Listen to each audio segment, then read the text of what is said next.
Let's get right into it. Just a few minutes before the show started, I don't know if it's breaking news because I don't think it surprises anybody, but Jason Lloyd of The Athletic has come up with the fact that Francisco Lindor and the Indians have suspended contract talks to focus on the upcoming season. Did they say they don't want to talk about it at all this year, or what are they saying? Yeah, in Jason Lloyd's story today was that Lindor said, he doesn't want to.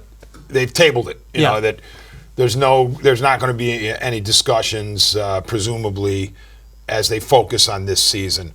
They had said earlier this spring that, they weren't going to let this drag into the season. Right. Well, I guess today is the day where Lindor declared. Well, you mean drag into the season, meaning in other words, a final decision wasn't going to be made this early, but the final discussion. Right. The expectation is now that there won't be any further discussions about a contract extension. Right. Lindor clearly doesn't want to be asked about it every other day, and I don't blame him.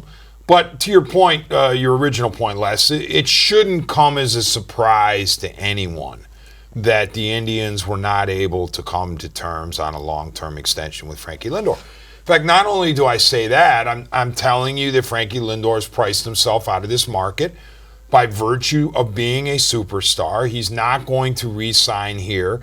Nothing in the Dolan ownership DNA has given you any indication whatsoever that they would pony up at least the $300 to $350, maybe more $1 million it's required to sign Frankie Lindor. Okay, so most people's the first reaction would be, well, the Dolans are cheap and they're not going to spend the money and all that other stuff. The reality is, how many teams would do that? Well, that's exactly right, Les. I'm glad you mentioned that. There is a finite number of teams that let's say you're trying to trade with them. A, have the prospects, and B, have the money. And the need. And the need. But, you figure you find a way to fit Frankie Lindor in if need be. But even if you were to take away a trade scenario, if it was just a free agent scenario, there's only a certain number of teams that Frankie Lindor is going to be able to sign with as a free agent. But the key is, all it takes is one. You don't need the entire league. You just need one.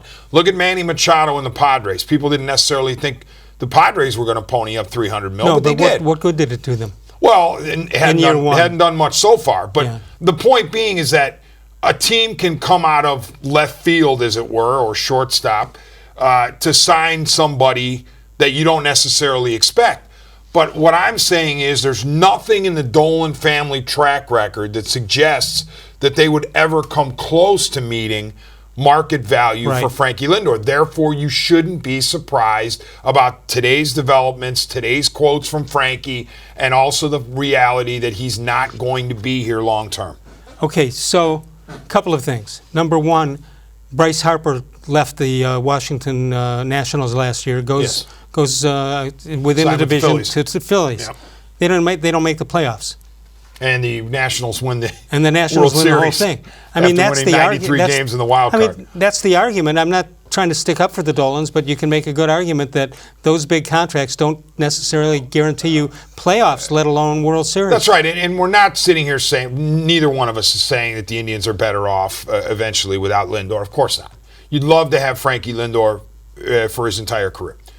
The Boston Red Sox would have loved to have had Mookie Betts for his entire career. And when Boston can't do it, who can do it? They offloaded him to the Dodgers. So it's not just the Indians that can't afford or don't afford these guys. I shouldn't say can't, because we know all owners are billionaires. But to your point about if and when, or I say when, Lindor leaves, do the Indians automatically sink? Well, it depends on what their roster looks like. Because as you mentioned, Harper was a huge piece of the Nationals, but guess what? They had a pretty good roster to absorb his loss. Correct. And here's the riddle about Major League Baseball. There's actually two parts to it. Number one, once you get into the playoffs, it's not nearly as punitive to get to the World Series as it is in the NHL and NBA, for example. You don't have 3 straight best-of-7s to get to a best-of-7. Right.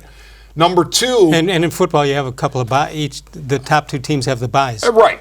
But in baseball, I usually compare it to NHL, NBA. In baseball, you can win a division, win a best-of-3, best-of-5, best-of-7, and get to the World Series. In NHL, NBA, you have to win 3 straight best of 7s Correct. just to get to your championship round. But the other part of it that's really important is in baseball, you can have several stars, and it's not going to guarantee you a World Series title because of the way the game is played. Look at the lineup, okay? When you have a lineup 1 through 9, and let's say you have a Mike Trout, and he manages to get into the playoffs the one time he did against the Royals. And they didn't win a game. 3 games. He batted, 11 times or something like that? Why?